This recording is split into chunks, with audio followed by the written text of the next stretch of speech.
All right, modern day mystics, fellow truth seekers, James and Justin back again, and we're going deep today. We're going to look at a Jason Gregory YouTube video titled Ramana Maharshi's Final Teaching. Can you handle it? Can you handle the truth? Can you handle it, Jack Nicholson? You can't handle the truth. Yeah, so we're going deep. We're going to take a look at this and unpack.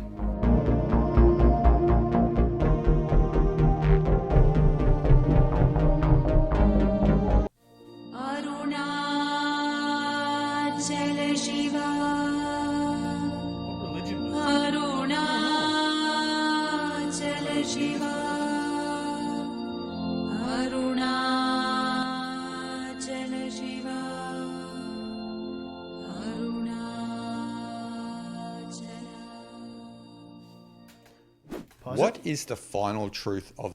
Why are they always so weird looking? They're always so weird. What, the gurus? Yeah, their physical features. You know what I mean? Well, they're not pumping weights. They're not on the fitness train. I think it's if maybe a whole life of meditation or whatever he may have done, maybe that results in the enlightened features. The ones that are actually enlightened. They always have some bizarre character. Even look at Buddha. The statue's big, huge, giant. Bizarre features or whatever.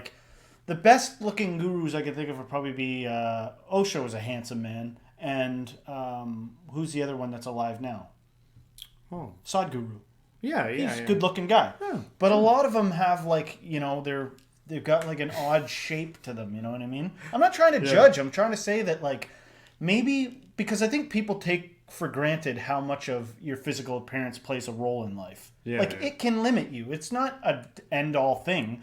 But if you're not just born naturally beautiful, you're going to have to probably work a little harder. I've found, this is not me being pessimistic. I don't think I'm good looking, by the way. Yeah. I'm saying this, that I think sometimes when you look a little bizarre, it forces you into a different perspective. You're like, oh, I don't get the same smiles and pleasant treatment as other people. Mm-hmm. And maybe that leads you sometimes into a path of seeking the reason I can't care about the same things the world cares about is because I don't have a stake in it. I have to go find some other route. Which makes me think it might be harder for an Adonis to find true... it might be harder. Not that they can't find spiritual path or enlightenment, but it might be a hindrance towards their spiritual growth. And it might be a hindrance towards people accepting them as a thing. It's twofold. Yes, I think it's like Jesus talking to the rich man, and he was the rich man was like, what do I got to do to enter the kingdom? And Jesus was like, give away all your money. Yeah. And he walked away sad. So what's the hindrance to my really getting in touch with spirituality? I don't know. Why don't you cut a big scar into your face and become hideous? F that. So that's one sad side of it. But the other side is, what if you had a really good looking person that was the real deal, had done the spiritual seeking, and then they go to spread the word and people are like, oh, all well and good for you. I don't buy what that guy says for some reason. Bring in a mutant. Bring in a guy on a, I'm not trying to make fun of anybody. I'm saying that just making a point. We're weird like that sometimes. Yeah. We are. Yeah, we are. Yeah.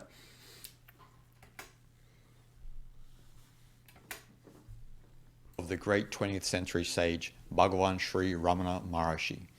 Now, this final truth is going to be hard for many people to understand, and it's also hard for a lot of spiritual aspirants to even accept this final truth, because it's the ultimate realization that we come to on the spiritual path. Now, this truth that Ramana explained to his devotees back in the early 1900s is part of the Brahma Vidya. Now, in English, the Brahma Vidya means the science of the absolute, or the knowledge of Brahman, or Tao, if you will. Now, the Brahma Vidya can be problematic when you teach it to those who are not ready for it. And I will have a video in the future on who should be taught the Brahma Vidya as opposed to who shouldn't be taught the Brahma Vidya. Now, in saying that, Bhagavan did teach the Brahma Vidya to those who would come to him. And so we will speak about this final truth that he explained today to try and mine the essence of what he was trying to explain with this final truth. But as I said, a lot of people are not ready for this, and a lot of people will have a nervous reaction to this. But what I want you to realize is, what is it within you that has a nervous reaction to this sort of knowledge? That's what we need to explore. So without further ado, let's see what Ramana had to say. There is neither creation nor destruction, neither destiny nor free will, neither path nor achievement. This is the final truth. Ramana's final truth here kind of rips the rug from underneath our feet. A lot of us think of that we are on a spiritual path, that we are going to attain some sort of enlightenment, and so forth and so on. But Ramana takes that rug from right underneath our feet to expose the one who wants to make these achievements, the one who believes they are on the path. Now, to explain this a little further, we should look at one of the great verses of the Avadhuta Gita as explained by Lord Dattatreya. I have no birth, no death, and no duties. I've never done anything, either good or bad. I'm purely Brahman, beyond all qualities. How could either bondage or liberation exist for me? So you see, what we understand here is that from the Advaita Vedantic perspective and from the non-dualist perspective, which actually spreads across all of the non-dual schools, no matter whether they are in Hinduism, Buddhism, or Taoism, is we find that there's this ultimate reality that is all that there ever was, right? So it's not your life, so to speak, it's the universe's life, or in this sense, Brahman's life or Tao's life. And so what the Avadhuta Gita explained to correspond with the final truth, Ramana, is that it's only the jiva that experiences birth, death, duties, etc. And so what I mean by jiva here in Sanskrit is the persona system, or the identity slash ego slash sense of self slash sense of agency. And so that's what basically... But it's so strong. The ego. Yes. Oh yeah. I mean, that sounds wonderful, the idea of detachment, to be honest, because as an ego, you have this contrast all the time. I'm hungry. I'm too full. I'm, healthy. I'm unhealthy. But you might be taking for granted how many times you've heard something like this. He's like presenting this as like, oh, like the grand truth. We're pretty like we've been around the block in the spiritual community, so it's like I think of my old self trying to hear this news, and it would be shocking. Like, wait a second, I have free will. I have a destination to get to, and I have things that need to be accomplished. Right. Like, but I'm still like that. Yeah. I'm still like that. Yes, on like levels, like you're still, I'm still like that too. Like I have things that I got on tasks, and like let's make a YouTube channel and make it try and thrive. Yeah. Like we do, but it's dampered down now. Like it's not as powerful as it once was, and I think that's kind of for most of us. That's kind of what our spiritual paths are like. I have like flare-ups. Slow. Yeah. I have flare-ups. Ego flare-ups. And it's all the ego, right? Yeah. But it's so strong. It's so strong, the sense of, like, I get what he's saying. It's almost like the thing that feels so fundamental about you. Yeah. The thing that's sure that it's up to something and got goals is like the thing that's saying, like, needs the least attention, like, is the most fictitious of the whole thing. Yeah. Well, there's also like a moral component here. There's a moral component here. People are like, wait a second. If there isn't rules and like a thing to get to, then anyone can just do anything they want to do. Yeah. Right? And then like they instantly think that, oh, well, that'll just result in instant hedonism. But that's something the ego would latch onto. Yeah. That's something you're understanding that. What do you mean anyone can do whatever they want? Who's the anyone? Yeah. You? Yeah, well, then, if it's up to you and you hear a piece of information, you might run with it and decide it means you can do something again. Yeah. No, well, then you're not there taking is no the full one. Teaching. Yeah. There is why does it not matter? Because the thing that wants to make ideas is the fiction. Yeah. But it's not a fiction, like I said, because it feels so real. It's for most people, for 99.9% of the earth, that's the thing that is what's real. Yeah. And it's like, I need to reserve a place for myself in heaven after this, and I got stuff to do here. Yeah. Basically, jiva is, it's the persona system, that accumulative sense of self that is a byproduct of socialization, culture, etc. And so that identity is a fabrication. And so that's what Ramana and the Avadhuta Gita are speaking about here. A lot of people have questions about, does free will exist? Or is there just the will of God, so to speak? But those queries are all an inquiry of the jiva. The jiva is inquiring into its own nature. Do I, as an ego, have free will? Now, from the non-dualist perspective, all that ever existed was Brahman. All that ever existed was Brahman. Maya, the illusion of reality or the illusion of separation, that measurement of reality, that is what eclipses our view of Brahman, because we believe in this jiva, this identity. So we measure reality according to our conditioning. But Bhagavan always harped on about how there was only ever Brahman. Now, this is not new. Obviously, if we go back into the non-dualist schools, we find this within the early tradition of Advaita Vedanta through Shankara and Gaudapada. We also find it within the schools of Taoism with Zhuangzi and Lao Tzu. I mean, there is many schools of thought that coincide with this perspective of that there is only Brahman. And there's a famous phrase actually in Sanskrit called Brahma Satyam Jagat Mithya. Now, what Brahma Satya Jagat Mithya actually means is Brahman alone is real. The world is an appearance. So this body, your ego, everything you see, everything that is experienced through the five senses is only an appearance, an illusion, almost like the waves that arise on an ocean. But it's always the ocean, and we forget that we are always the ocean. So Brahman alone exists, and this is Ramana's final truth. Just hearing that, I find, always has a calming effect. For some reason, it's alleviating to me to know that it's just appearances on top of the ocean. Has that ever happened for you? Yeah. Actually, prior to this video, when we were talking about like aspects of our ego that get stirred up by the day-to-day things like, you know, guilt, feeling guilty about things, and being troubled, you know, remembering truths like this are alleviating. They're good for the soul, I think. They help bring some like, oh, we're, you know, it's one. We're, you know, eventually we're all going back to source anyway. Mm-hmm. So to me, yeah, I agree. I find this like a comforting truth. That, and who takes the time to set up candles like that? You know, other than for a shot. You know what I mean? What do you mean? Like it always sounds good to like get a nice little like, you know, like spiritual area going. Oh, yeah. But then when push comes to shove, it's like, oh man, I gotta like tear this down now. Yeah, it's a lot of work. Put out all the incense and like, what am I doing? You know? So I admire people that do that. Truth. And so we have to get out of this habit of constantly identifying with our sense of persona, no matter what it is that we identify with. If you identify with anything, no matter what physical or psychological trait, then you are under the spell of Maya. And so Bhagavan was always trying to reorient our focus back to the self. Now the self here, not a person, this is self with a capital S, which actually means undifferentiated consciousness, which comes from the Sanskrit Atman.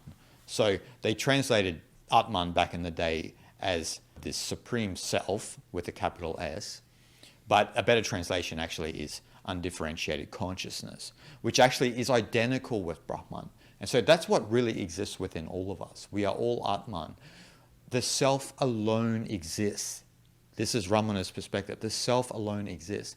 And as soon as you start identifying with certain traits and characteristics that you've accumulated, or an identity that you've accumulated, which dissects the world up into this and that, then you are under the spell of Maya and you have lost your connection with Brahman. And so this is the ultimate truth, right? This is the ultimate truth within spirituality. This is the Brahma Vidya, that only Brahman exists, only Tao exists. It's beyond all qualities.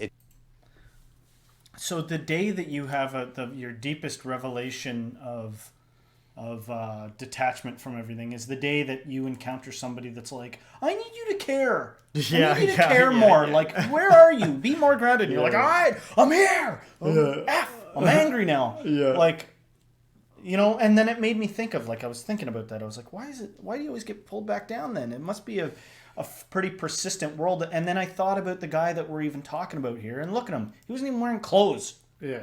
Well, it's cultural. It's cultural, and the setting which you put yourself into. I'm sure a lot of these sages, gurus, and stuff like that, they purposely put themselves in like in an area that is an environment that is conducive to being able to like attach to this Sometimes stuff. the culture funds it. Remember that one religion where it was like we got designated people that are like, we don't want to incarnate again.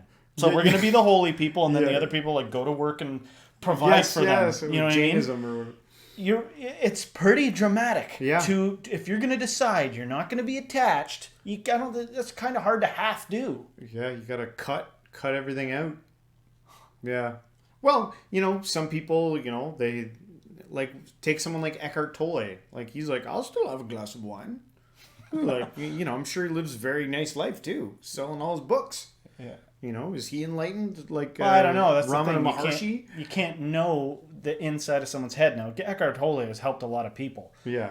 But I'm sure that like alcoholics don't appreciate that. Yeah. I'm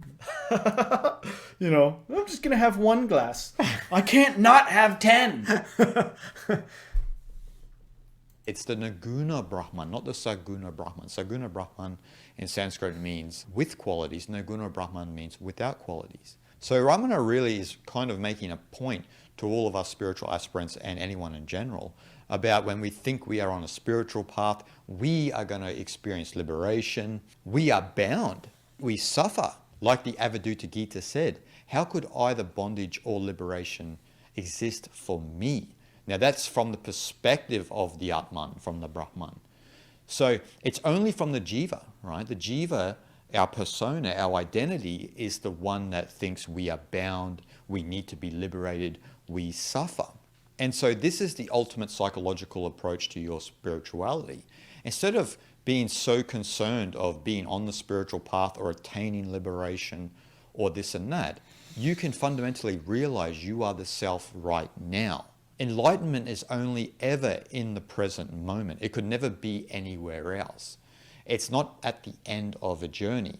It's in the present moment. And so that is what non-duality is always directing us back to that understanding that it's the jiva that lives in time. It's the persona that lives in this illusion of past, present, and future, as opposed to the Atman or the Brahman or the Tao, if you will, which is the irreducible essence of the universe, which is always eternally now. And from that place, you were never born, you will never die, you don't have anything actually to do. There's nothing you can do. That's all within the field of jiva. Your ultimate state of consciousness is Atman. And that is ever present, infinite. It can never die. It was never born. This is what a lot of us find hard to comprehend on the spiritual path, because we are so invested in ourselves as an identity on the spiritual path without ever realizing that. Even those people who think they are dissolving their ego are still in some sense possessed by the ego. And so you are verily Brahman. The universe is verily Brahman. As Ramana said, there is neither creation nor destruction. There was no universe that was created. There will be no universe that will be. I like what he said, possessed. You're possessed by it. Yeah. And is this good news or bad news? Is this a realization that Maybe it's neutral news. You're the conscious that's always been. You're the present moment. Right. But I'm just okay. We've all heard many times that you can't get at, that you can't like chase after you. It's nothing you can do. So in one sense, it almost seems like you're just by chance. You may have this realization, but is it even a realization? Does it occur in the mind? Does it occur in the body? Whatever the enlightenment is, or is it like the isness that is just finding a window to like express itself through a human for some reason? And but when you think of it with your mind, that you were never born, you're never going to die, there's nowhere to go, it's the part of you that's always been, that's in there, that's part of everything, and only your ego. From the ego's perspective, which let's face it is the only thing acknowledging and thinking and talking about this, I could see how that would be a little frightening. Like, well, what's it like there? Yeah. Is there colors? Is it like cramped? Is it expansive? How expansive? Yeah. Well, sometimes when I think about it, like we're just having fun talking now because armchair philosophy right here.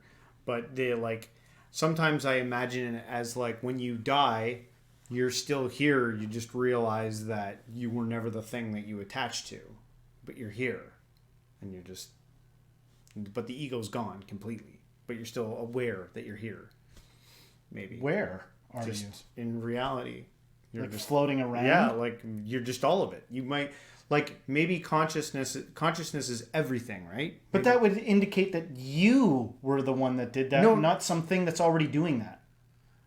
Yeah, no, I'm not saying that you're. I'm just saying that the illusion that you are the identity, that ego, that all just goes away. Right. And then you're just left with Who? everything. Who is? Just consciousness. So wouldn't the that mean source. that it's already up to that right now? Yeah. It's already doing Yeah, it's already there's- doing it right now. So with no you to perceive it, the idea, I understand the idea. Yeah. The idea is that the perceiver is never not perceiving, and it's Yeah. there, and it's doing its thing, and but the thing that feels most real about reality is the thing that is not real about reality by this logic. Yeah. Like the thing that to you, who's watching this, if I point to you, or you, Yeah. that's the thing that is most not real. That when it goes, Yeah. Yes. is fine and dandy and been doing what it's doing. Yeah. Yes. Yes. To the ego, that's very confusing. Yes. And scary. Well, maybe scary, maybe not. Be destroyed. It's all Brahman. That's all the play of duality, the play of Maya. But can we see the Brahman playing out within the world of forms? Can we bring our consciousness back to the ground of our being so we can feel that irreducible essence within our heart as us, doing us? So there is no debate of destiny or free will. These all equate to the jiva, to the persona system. They don't equate to the Atman, which is ever present, always, and was never born and can never die. Free will and destiny only apply to that element of ourselves that we call a jiva that is born within time that we identify with. But our true nature is not bound by destiny nor free will. It can only ever be in the present moment, and that's where it actually only ever exists. And so we need to come back into alignment with that to free ourselves, in some sense, from the prison of the identity, the ego, the sense of self. And it is a prison, and it keeps us hostage where we suffer. We continue to look through the lens of our own conditioned ego, and all of our conditioned egos are different. And so we are superimposing our conditioning onto a world which is pure. But we need to clean that away. We need to clean our mind, clean the vision, to see Brahman as it truly is. And once we begin to eradicate our conditioning, then you begin to disintegrate the identity, which begins to expand your consciousness. Because this is the effect of coming back into the oneness of Brahman. Because Brahman alone is all that exists. And this is the final truth of Bhagavan Sri Ramana Maharshi. So my parting question for all of you is, have you experienced this final truth that the Bhagavan left for all of us to contemplate and realize? Shanti, Shanti, Shanti. Arunachala Shiva, Arunachala Shiva, Arunachala Shiva, Arunachala, Arunachala Shiva,